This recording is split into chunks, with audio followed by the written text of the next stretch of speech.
Hi, this is Vishal, and we are back to AFM lecture. Lecture number three बन चुका है, लेकिन ये थ्री का ही एक पार्ट है. So we'll take it as 3.1. Okay, next lecture से फोर्थ स्टार्ट होगा. 3.1 में क्या पढ़ना है? 3.1 में हमें क्वेश्चंस बनाने हैं. ठीक है, ओके. फर्स्ट टाइम हम लोग AFM का क्वेश्चन बनाने जा रहे हैं. तो मिस्टर या फिर सर अजय अग्रवाल सर के जो मेथड है क्वेश्चन बनाने का या बनवाने का, वो क्या है? Same as to AK sir. But sir क्या करते थे, AK सर की LDR मार्क कराते थे कि कौन सा लास्ट डे रिवीजन करना होता है. लेकिन AFM में ऐसा कुछ नहीं है कि आपको LDR मार्क किया जाएगा. कोई जरूरत नहीं है. क्यों? क्योंकि अजय सर ने क्या किया है कि क्वेश्चन को बिगिनर लेवल से लेकर एडवांस लेवल तक का सीक्वेंस में बनाया है. Question number 1 beginner level, last question सबसे एडवांस लेवल. तो एज अ स्टूडेंट हमको क्या करना है, एग्जाम से पहले जो LDR क्वेश्चन था FR में, वो AFM का जो LDR होगा वो लास्ट का 4 से 5 क्वेश्चन होगा. उसको पकड़ो, उसको बनाओ कंप्लीट. ठीक है, क्लीन एंड ईजी. सबसे बढ़िया, सबसे बेस्ट टीचर की तरह जो हम स्टार्टिंग से चाहते थे कि क्वेश्चन का जो बेस होना चाहिए, जो क्या कहते हैं सीक्वेंस होना चाहिए कि पहले बिगिनर्स दो, फिर मिडिल, फिर एडवांस. स्टार्टिंग में हम लोग रिवाइज करने के लिए बिगिनर मिडिल एडवांस कर लेंगे, फिर उसके बाद मिडिल एडवांस कर लेंगे, लास्ट में एडवांस कर लेंगे. बस क्लियर.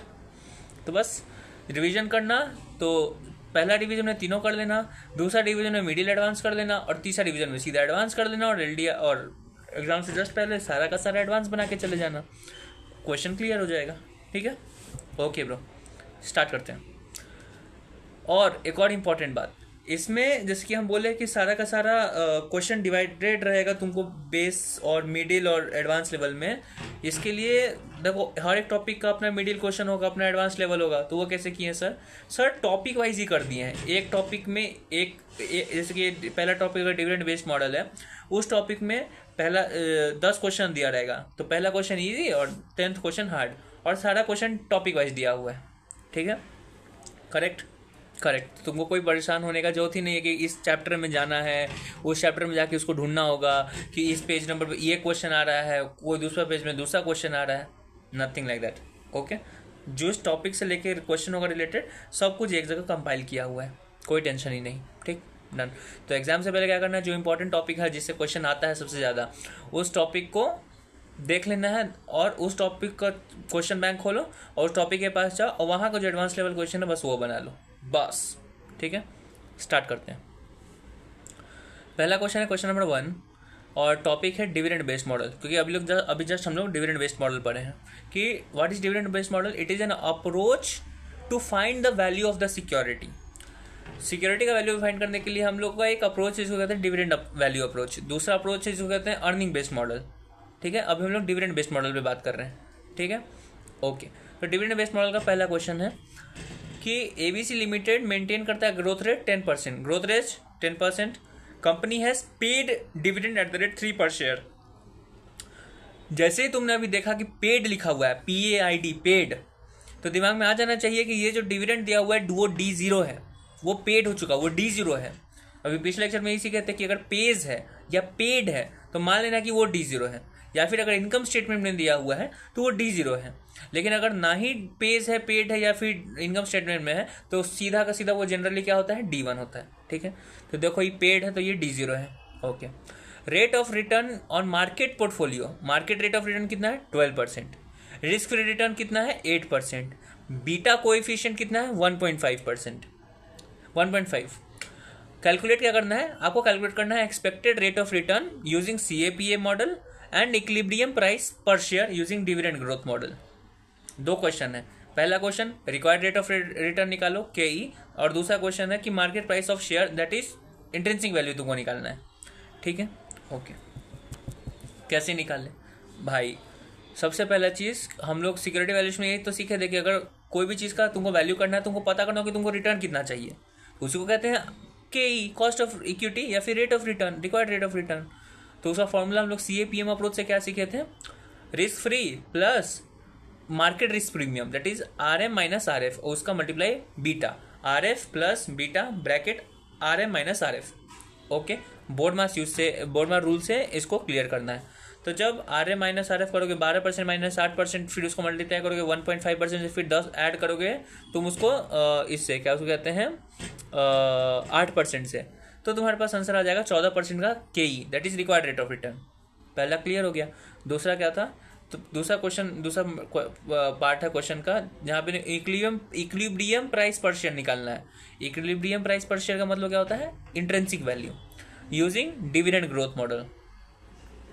भाई इंट्रिंसिक वैल्यू तो निकालने आता है, that is valuation of security हमको आता है निकालने, लेकिन डिविडेंड ग्रोथ मॉडल जो सर हम लोग को सिखाए हैं ना, वही डिविडेंड ग्रोथ मॉडल है। जब तुम अपने कॉपी में देखोगे पेज नंबर 20 के ऊपर, तो डिविडेंड बेस्ड मॉडल में 3 सिचुएशन बोले थे, जिसमें एक था perpetual cash flow with growth, constant growth, perpetual cash flow with variable growth, limited cash flow with different growth. तो जो पहला था ना perpetual cash flow with constant growth, उसको कहते हैं डिविडेंड ग्रोथ मॉडल। तो जब perpetual cash flow with constant growth रहता है तो हम लोग इंट्रिंसिक वैल्यू कैसे निकालते हैं, बहुत ईजी है भाई, D1 अपॉन के ई माइनस जी। जैसे हम लोग स्टार्टिंग में सीखे थे, बेस क्या है, इस फॉर्मूला का क्या बेस था, first perpetual cash flow divided by discounting factor minus growth rate, उसी के ऊपर इसको बनाया गया है, D1 अपॉन के ई माइनस जी। निकल गया तुम्हारा present value, that is your intrinsic value. Correct correct. तो यहाँ D1 तो नहीं दिया हुआ है, D0 दिया हुआ है, तो D0 को D1 में कन्वर्ट करने के लिए क्या बोले थे, D0 multiply by 1 plus G, D1 आ गया। तो D1 निकाल दो, D1 कैसे निकलेगा, यहाँ पे तुम्हारा D0 कितना है 3 है, और G कितना है तुम्हारा 10, तो 3 इंटू 1 प्लस 10%, तो निकल जाएगा तुम्हारा D1 अपॉन के ई माइनस जी। के ई तुम अभी निकाला था 14%, ग्रोथ रेट दिया हुआ है 10%, आंसर निकल गया तुम्हारा, आ गया intrinsic value of share, that is equal to equilibrium price पर शेयर। Okay done. क्वेश्चन 2 एकदम सेम है। क्वेश्चन 3 भी एकदम सेम है, सिर्फ एक चीज़ उसमें अलग है। क्या है, इसमें क्या बोलता है कि एक बार बीटा दिया है 1.5 और दूसरा बार बीटा दिया 1.75। क्वेश्चन बोलता है कि फिनेंस मैनेजर बोल रहा है कि जो फिनेंस मैनेजर है उसका कोई डिसीजन लेने वाला है जिसकी वजह से जो बीटा कोएफिशिएंट है वो 1.5 से होके 1.75 हो जाएगा।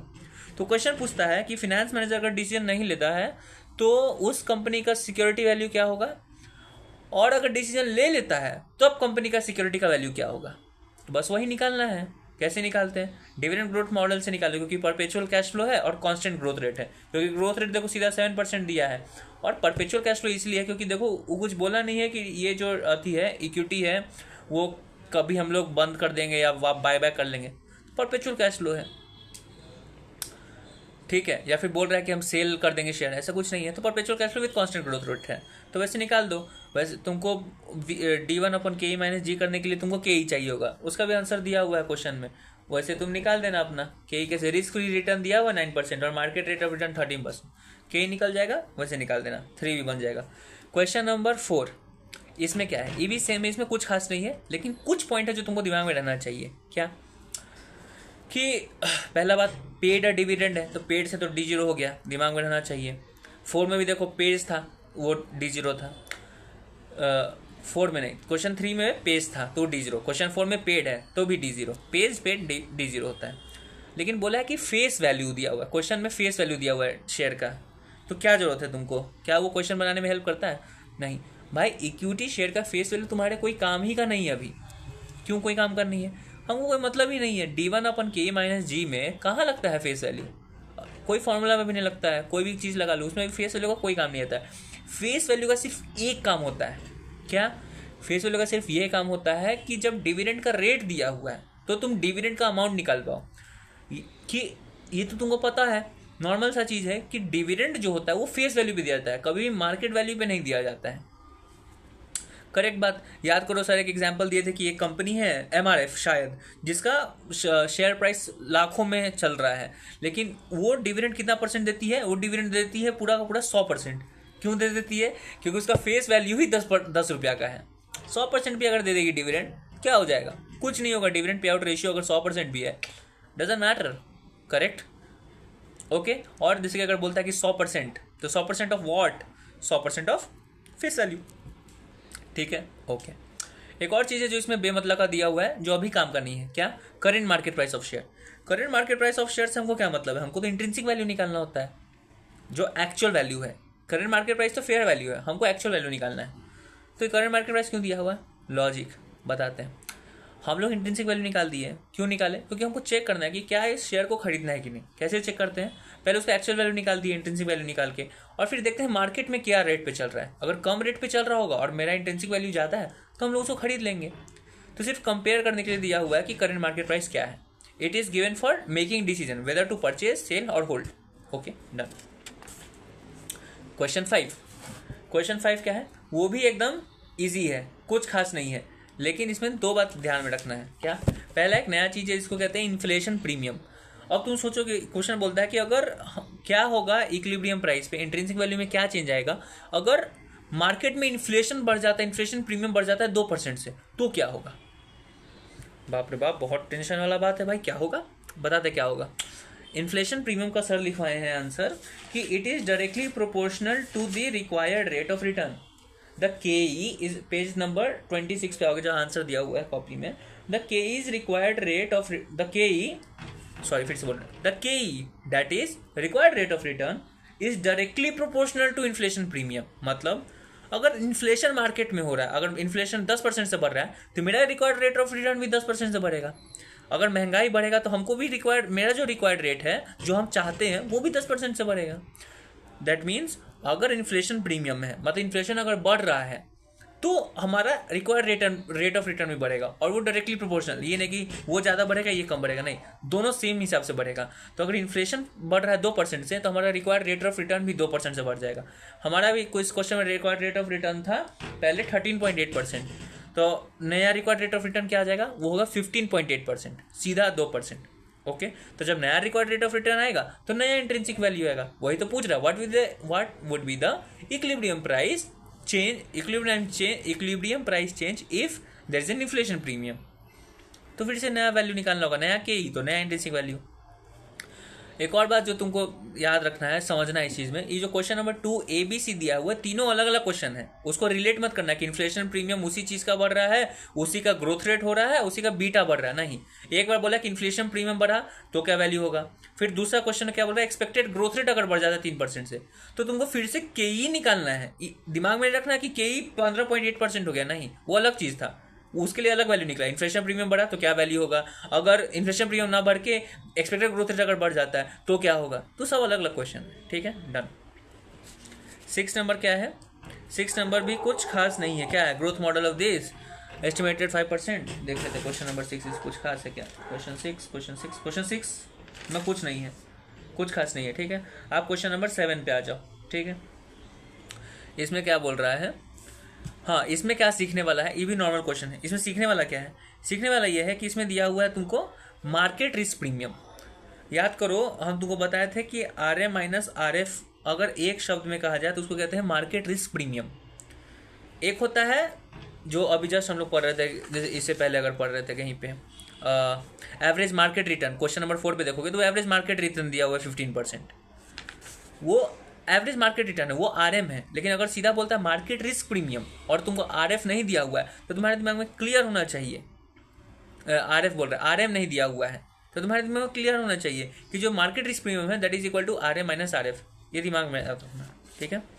अगर दूसरा क्वेश्चन भी देखें अगर, तो जैसे कि risk free return it is this and market rate of return. देखो मार्केट रेट ऑफ रिटर्न दिया 13% क्वेश्चन नंबर 3 में। क्वेश्चन नंबर 4 में क्या बोलता है? Average market return.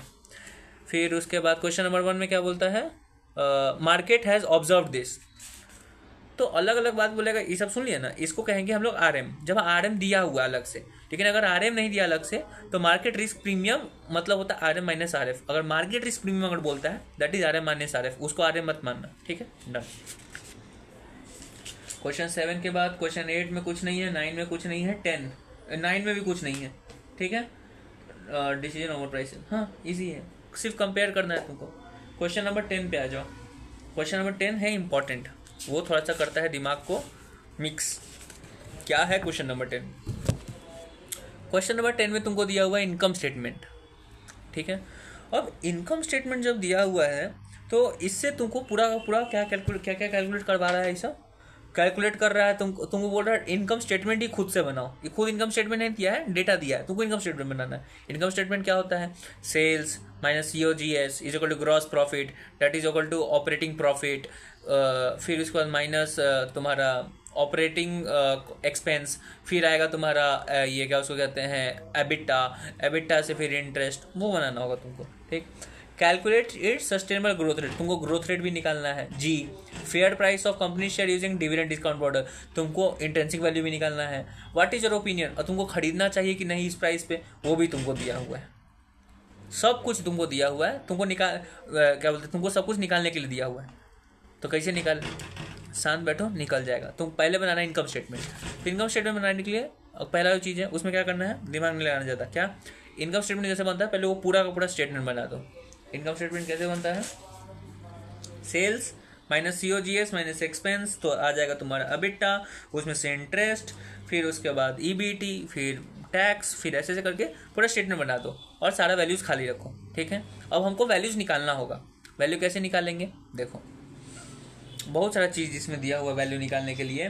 तो पहले क्या ये लोग करता है, जो दिया हुआ है उसको यूज़ करते चलो और आ जाएगा। क्या दिया हुआ है? Asset turnover ratio. Asset turnover ratio, asset turnover ratio से हमका रेशियो में क्या दिमाग में आता है, याद करो। हम लोग एक बोले थे,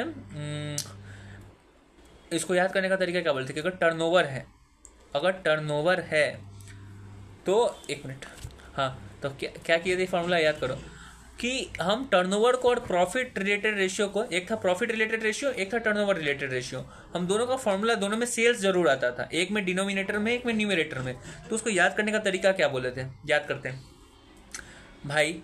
profit turnover ratio, profit related ratio, जो प्रॉफिट है वो P से शुरू होता है, तो P पहले आता है, तो सेल्स डिनोमिनेटर में जाएगा।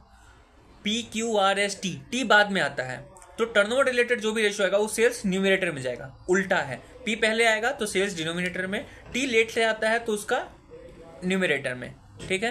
तो एसेट टर्नओवर रेशियो का फॉर्मूला क्या होगा? Sales upon total asset. Easy, देखो सेल्स अपॉन टोटल एसेट करोगे तो सेल्स इसमें दिया हुआ नहीं है, लेकिन टोटल एसेट दिया हुआ है 600 करोड़, एसेट टर्नओवर रेशियो 1.1 है, तो सेल्स तुम्हारा निकल जाएगा 660 लाख रुपया का, बन गया, सेल्स टर्नओवर रेशियो आ गया।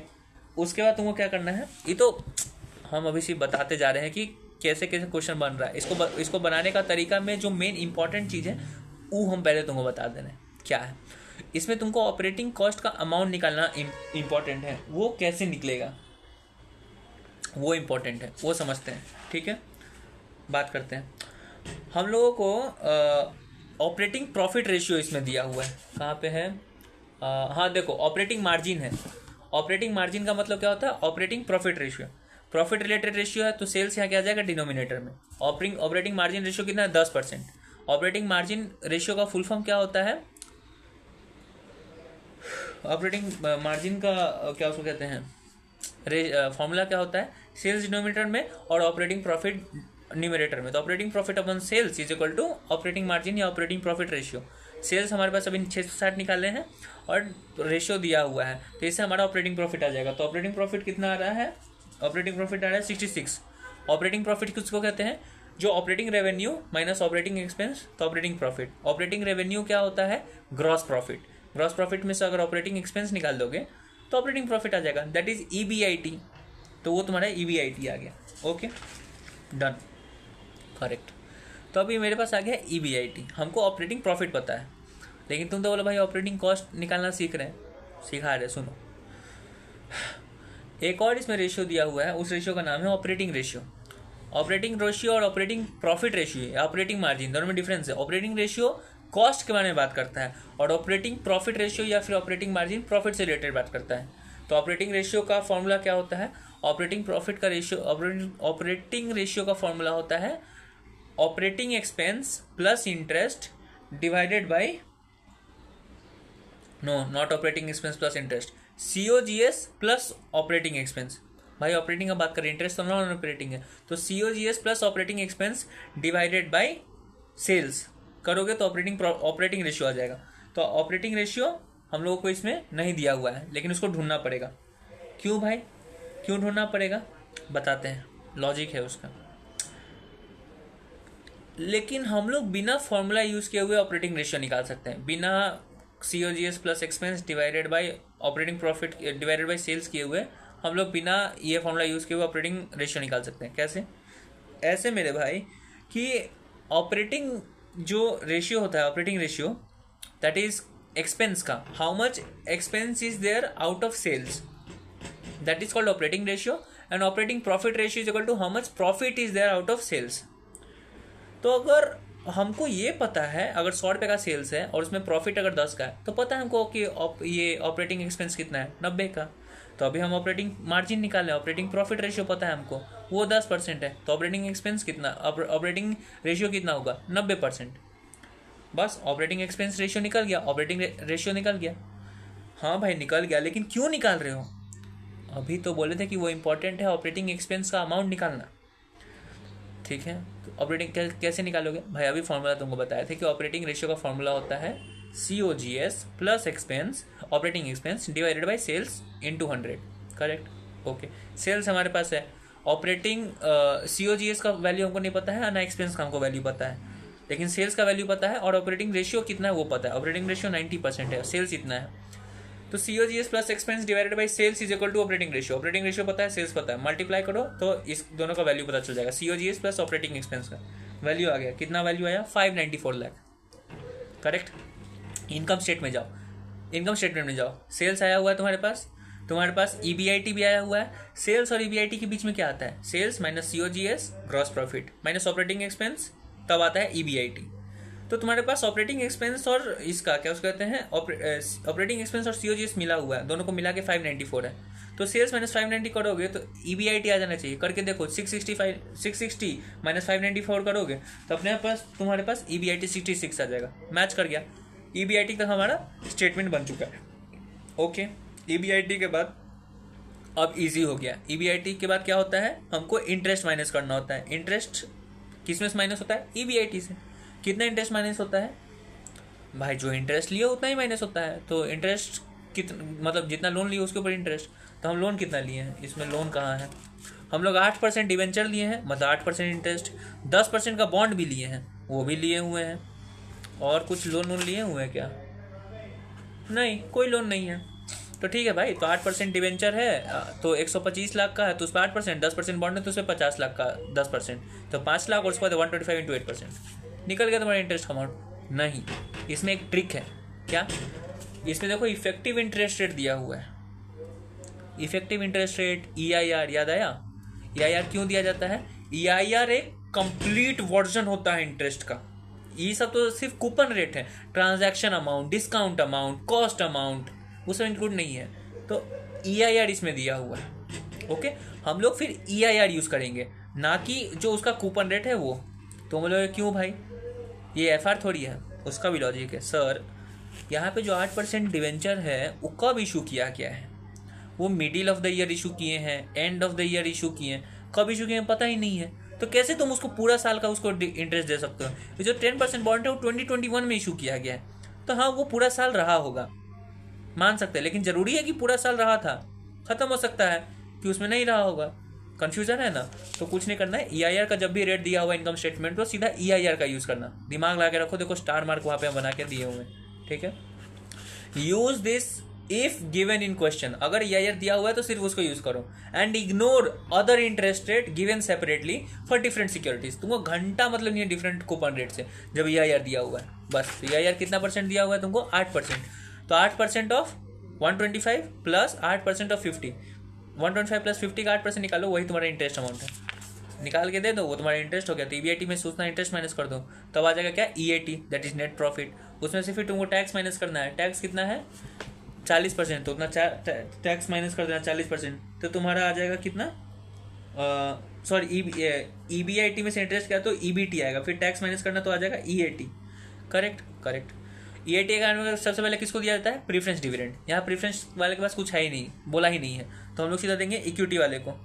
तो तुम बोलोगे ठीक है, डिविडेंड पे आउट रेशियो दिया हुआ है कितना, 16.67%।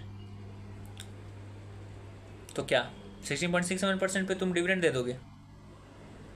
बोलो बोलो बोलो।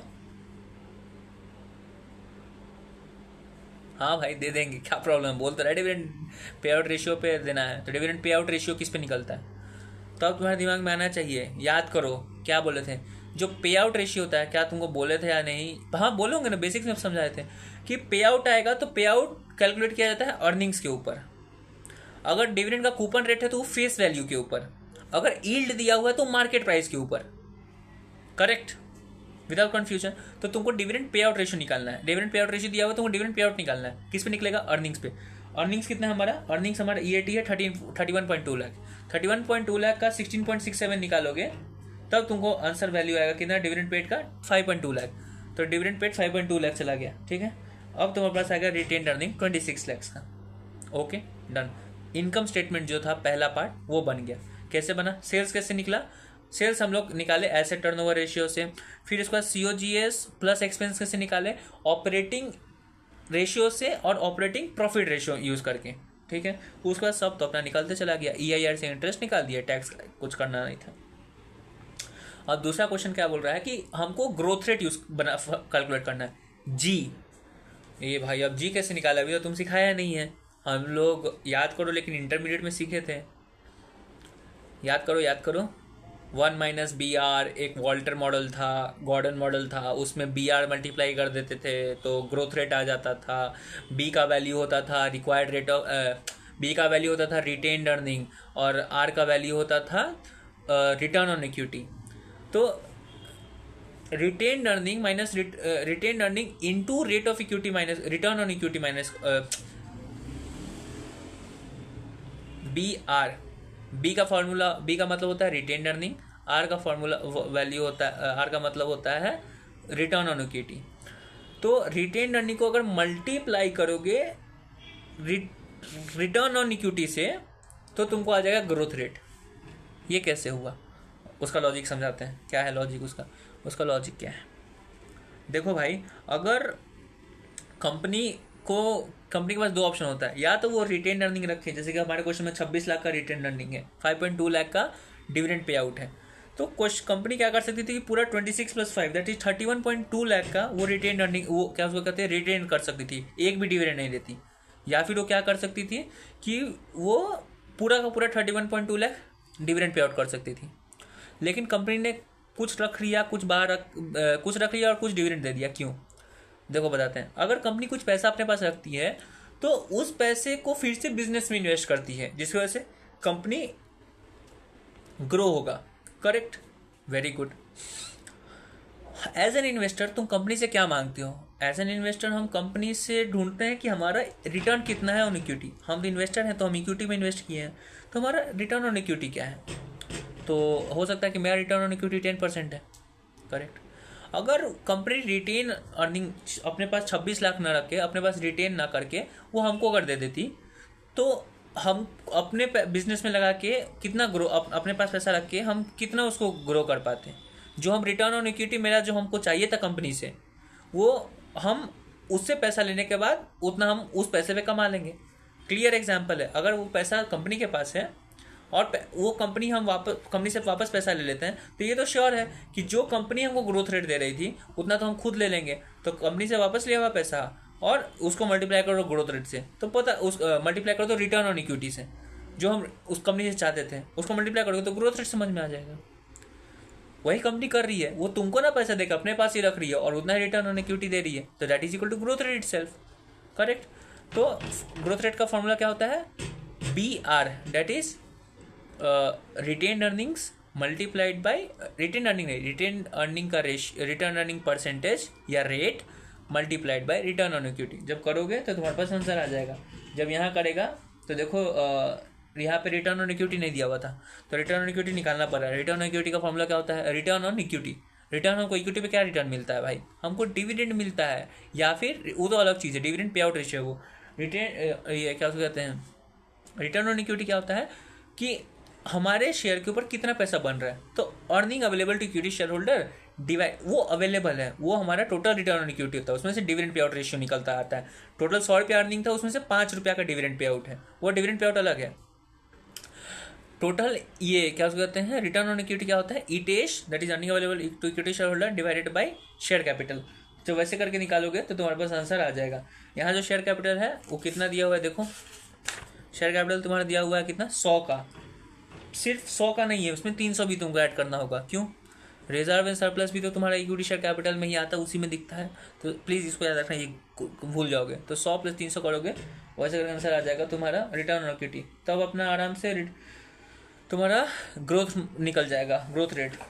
तुम बोला रिटर्न ऑन इक्विटी को मल्टीप्लाई करना होता है रिटेंशन रेशियो से, ना तो रिटेंशन रेशियो कहाँ दिया हुआ है? अरे ईजी है निकालना। रिटेंशन रेशियो क्या होता है कि कितना अमाउंट हम पे आउट कर रहे हैं, कितना अमाउंट हम रख रहे हैं। हम 31.2 लाख था, उसमें से 5.2 दे रहे हैं, मतलब कितना परसेंट दे रहे हैं? हम दे रहे हैं 16.67%। वही तुम्हारा डिविडेंड पे आउट रेशियो था। तो 100% में 16.67 माइनस करोगे तो अपना तुमको पता चल जाएगा कि इतना तुम्हारे पास रिटेंशन रेशियो है, वो आ जाएगा 83%। ग्रोथ रेट निकल गया, इजी इजी।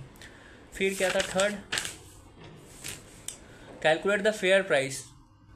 तुमको इंट्रिंसिक वैल्यू निकालना है कि ही तुम्हारे पास रिक्वायर्ड रेट ऑफ रिटर्न है ही कहीं है क्यों नहीं? रिक्वायर्ड रेट ऑफ रिटर्न कहाँ है? कहाँ है? 15% is required of rate of return. Who the hell has said that? Just a minute. दिया हुआ है भाई, रिक्वायर्ड रेट ऑफ रिटर्न 15%। के ही तुम्हारे पास है ही, जी है ही तुम्हारे पास, D0 तुमको ढूंढना है, तभी तो D1 आएगा। D1 अपन के माइनस जी। D0 हमको पता है, D0 क्या है? 5.2 लाख। तुम कैसे बोला भाई D0 D1 क्यों नहीं है? D1 इसलिए नहीं है क्योंकि वो इनकम स्टेटमेंट में दिया हुआ है, समझे? तो वो D0 है। तो D0 को यूज़ करो, D0 यूज़ करके तुमको निकालना है क्या बोलते हैं, D0 5.2 लाख यूज़ करके D0 निकालो। भाई 5.2 लाख ही तो D0। अरे भाई D0 होता है डिविडेंड पर शेयर, 5.2 लाख तो टोटल डिविडेंड है। तो तुम क्या करो, डिविडेंड पर शेयर निकालने के लिए total dividend pay out, total dividend paid divided by share capital जब निकालोगे तो तुम्हारे पास आंसर आ जाएगा। शेयर पर शेयर, अमाउंट पर शेयर, तो आंसर आ जाएगा। वो भी इंपॉर्टेंट है, डिविडेंड पर शेयर। D0 जो निकालना है वो डिविडेंड पर शेयर निकालना है तुमको। डिविडेंड पर शेयर क्या होता है? Total dividend amount divided by number of shares, तो आ जाएगा तुम्हारा डिविडेंड पर शेयर, तो D0 आ जाएगा। वैसे तुम आई भी निकाल सकते हो, और लास्ट में इन्वेस्टमेंट का डिसीजन लेना वो ले लेना। डन। अब हम लोग अगला लेक्चर स्टार्ट करेंगे, लेक्चर नंबर 4। उसमें भी क्वेश्चन है। Okay, bye.